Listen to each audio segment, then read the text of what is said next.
खुशखबरी आपके सभी के सामने 8वां वेतन आयोग अगर जारी कर दिया जाता है, तो आपकी सैलरी कितनी होगी?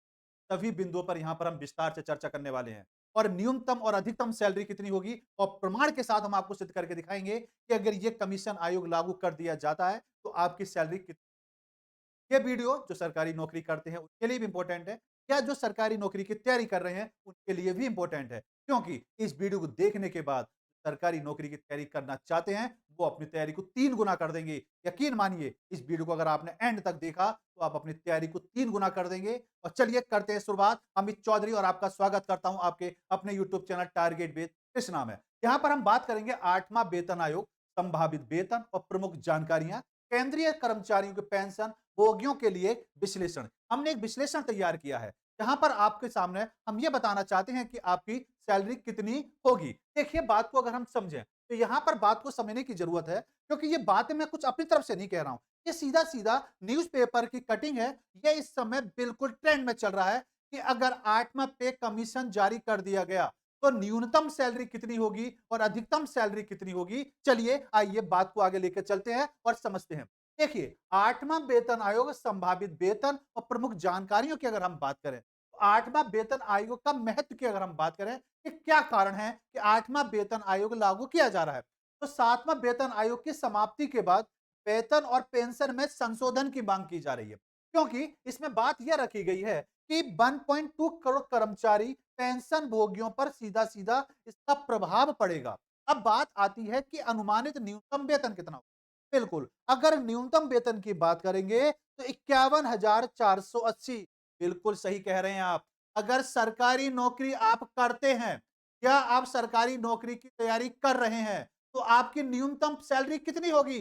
न्यूनतम सैलरी होगी 51,480। अधिकतम सैलरी कितनी होगी? अधिकतम सैलरी होगी 6,43,500। तो अब क्यों नहीं तैयार सरकारी नौकरी की तैयारी की जाए? अब बिल्कुल सरकारी नौकरी की तैयारी की जाए और एनर्जी के साथ की जाए बिल्कुल। तो अधिकतम कितनी होगी? 6,43,500 और न्यूनतम कितनी होगी? 51,480। तो जो लोग सरकारी नौकरी की तैयारी करते हैं, अब 3 गुना कर देंगे, नहीं कर देंगे?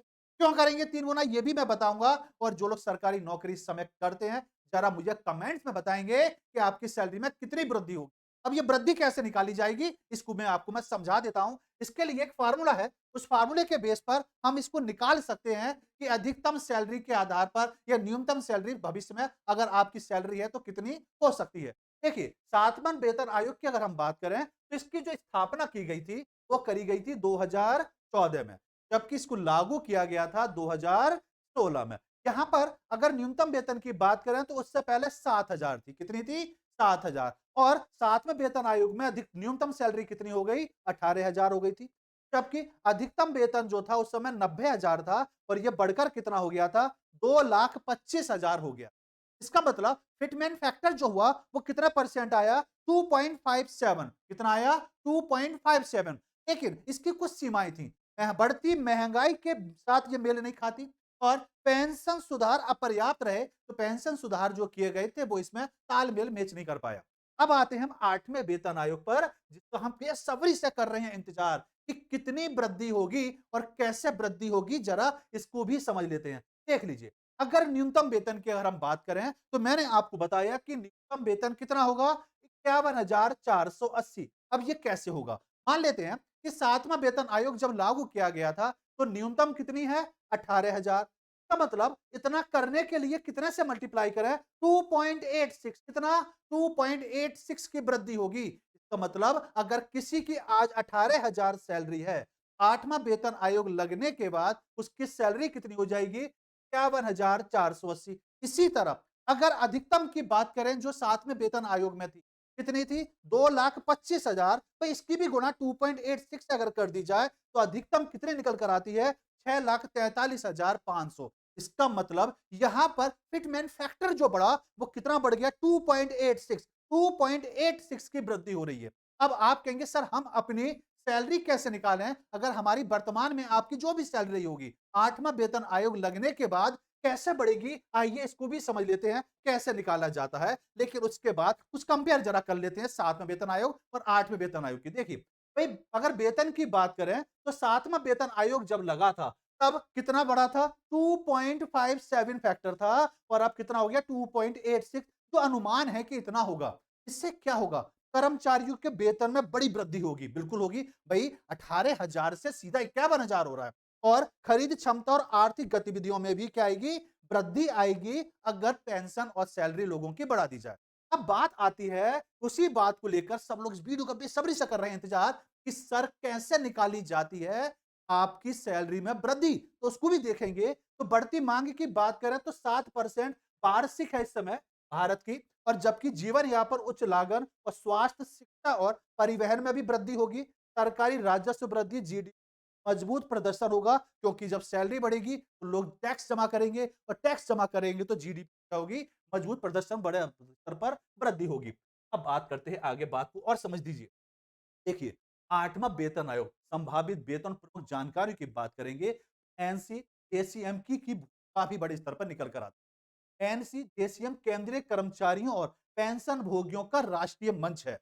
तो जो बच्चे तैयारी करते हैं गवर्नमेंट की, तो वो नहीं जानते ये क्या होता है। एनसी और जेसीएम ये क्या होता है? केंद्रीय कर्मचारियों और पेंशन भोगियों का एक राष्ट्रीय मंच है, जिसके प्रमुख क्रियाकलाप होते हैं। ये किस स्तर पर कार्य करती है? इस सरकार को कई ज्ञापन प्रस्तुत किए जाते हैं। वित्त मंत्रालय और कैबिनेट सचिवालय के साथ इनकी बैठकें होती हैं, जिसके आधार पर डिसाइड किया जाता है कि आपकी भविष्य में सैलरी में कितनी वृद्धि की जानी चाहिए। आगे आते हैं और समझते हैं 8वें वेतन आयोग की। तो यहां पर आप देखेंगे 8वां वेतन आयोग जल्द गठन होगा। बिल्कुल, 8वां वेतन आयोग का गठन बहुत ही जल्दी होने वाला है और फिटमेंट फैक्टर में भी वृद्धि होगी। और वृद्धि कितनी होगी? 2.86 की। ये बिल्कुल मान के चलिए आप। अगर और देखें आप, तो अब बात यहां पर जरा समझ लेते हैं, कंपेयर कर लेते हैं भाई। देखिए, फिटमेंट फैक्टर देखेंगे तो 7वें वेतन आयोग में कितना था?